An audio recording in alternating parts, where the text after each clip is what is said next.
father stood nearby, unfazed, like nothing was wrong. My dad is dead, and he's never coming back, Rachel. I can tell you these stories, but I can never reminisce with him again. He can never hold a grandchild that we'll probably never be able to have. I can never talk to him again, and I'll never be able to say I'm sorry for everything.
I need to go to bed.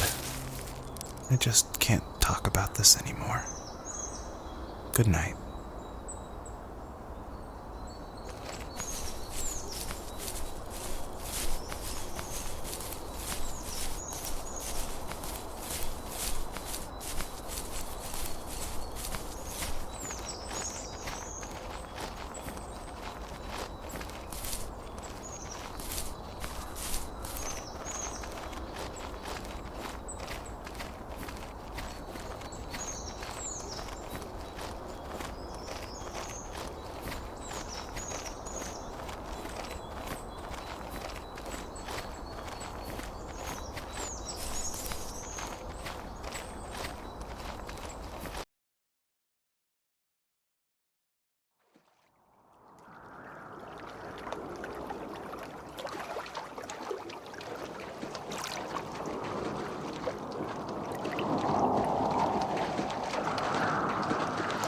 Joseph, You can't go to sleep feeling like this.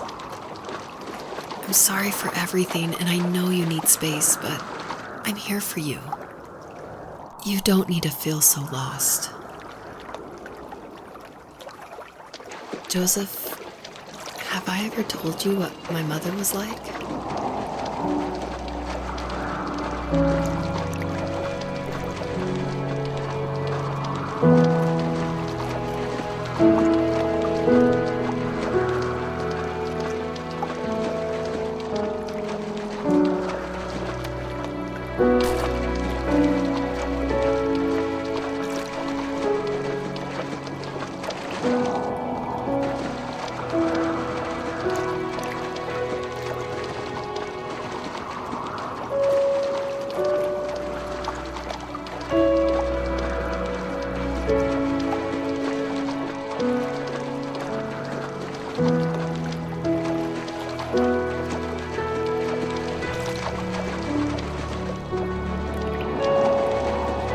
You know what it's like not to have a mom at home.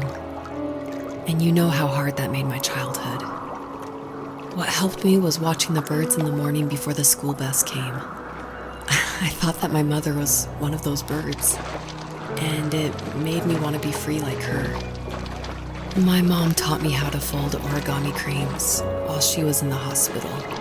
So I told myself I would fold one every day until I could fly myself.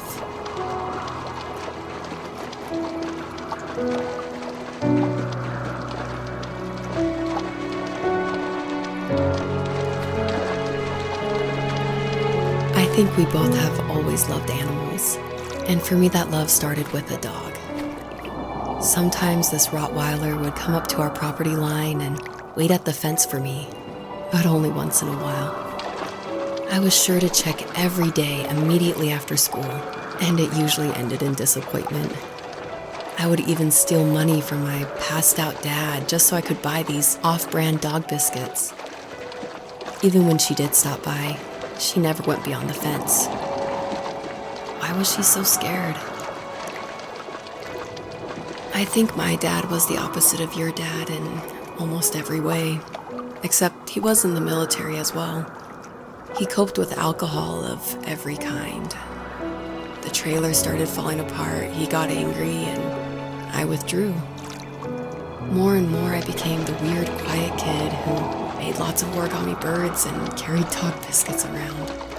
I think we were pretty similar when it came to being the weird kids. And that same sincerity in college was one of the reasons I was so drawn to you.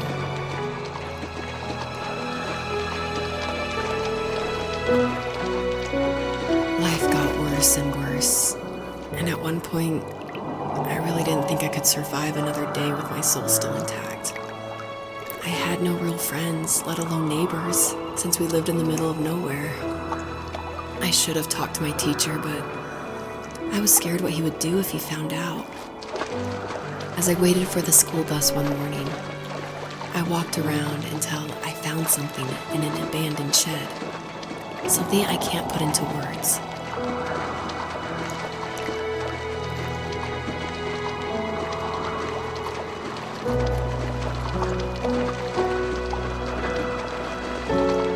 I summoned courage I didn't know I had, and I broke into my dad's room and found the key to the shed where he had locked my bike. I'll never forget that feeling, of the wind rushing by my ears as the sun rose over fields of wheat. I was flying for the first time. I biked as far as my legs could take me until I found a house that felt friendly, and that felt like home. Those strangers helped me in so many ways. And if it wasn't for them, I wouldn't have found my foster family. And if it wasn't for my parents, I wouldn't have met you.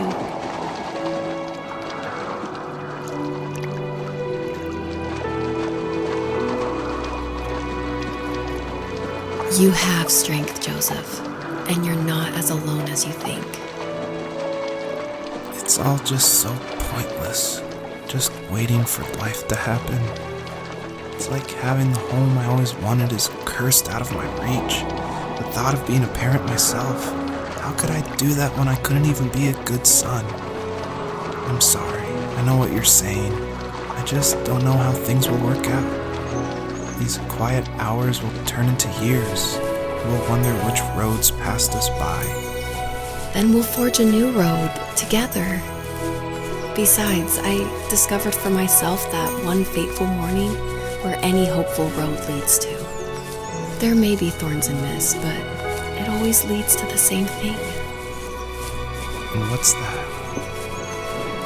Family. I'm so glad that you're part of my family, Rachel. And I'm glad you're part of mine.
The fox knew her last cub would be waiting for her at the first tree.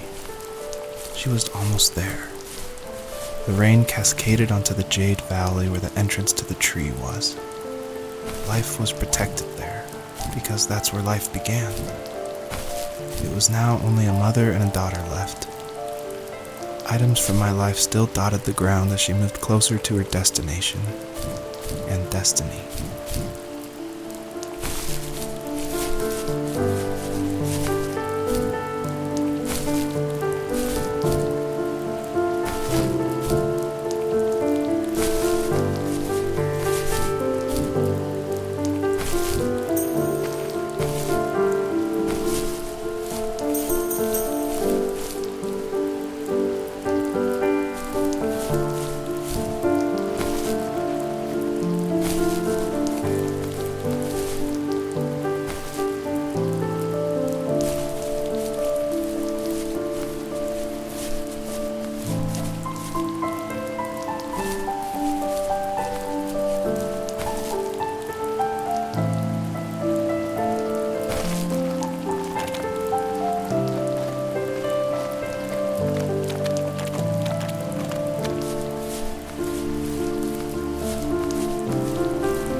super supportive with my college plans.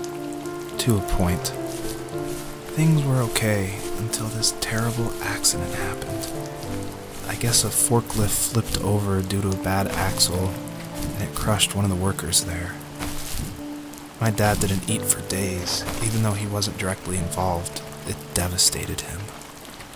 Not only did it hurt the business, but it just freaked him out. He would talk in his sleep, muttering things about firing people and saying sorry. One fateful day he approached me, said that since my school search wasn't going well, I should finally be a man and take over the family business. He said one day he was going to die, and that all of his work, sacrifice, and even that man's life would be wasted in vain. I just lost it. Teenage me just exploded at the thought. I screwed up. I said things I shouldn't have. He was having a crisis, and I pretty much spit in his face.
Was that the last time you talked to him?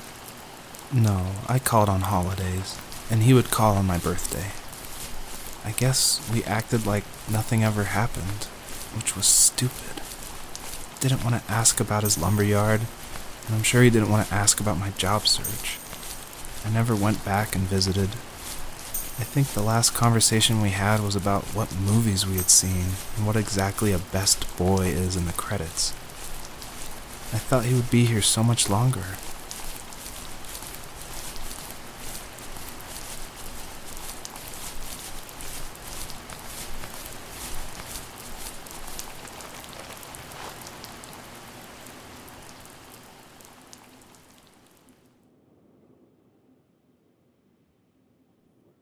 In the distance, the first tree illuminated the wasteland. She couldn't go home anymore. She did the only thing she was capable of: moving forward. My dad died alone in the middle of the wilderness. I should have been talking to him more. I should have done a lot of things differently. If the first tree on earth brought life with it, if it taught the birds to sing and fly and showed saplings how to grow, what could it do for us?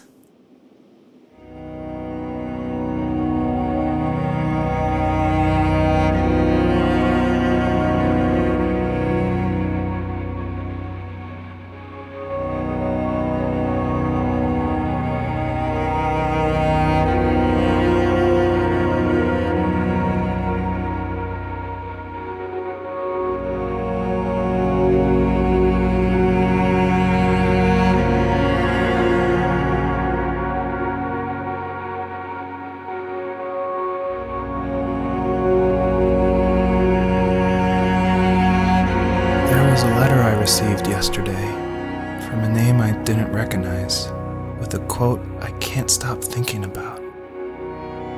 Death is not the opposite of life, but a part of it. More and more, I'm realizing one important truth. Each of us have our own journey to the first tree, but sometimes I'm not sure I'm ready to take that first step. You already have my love.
guess our journey was over.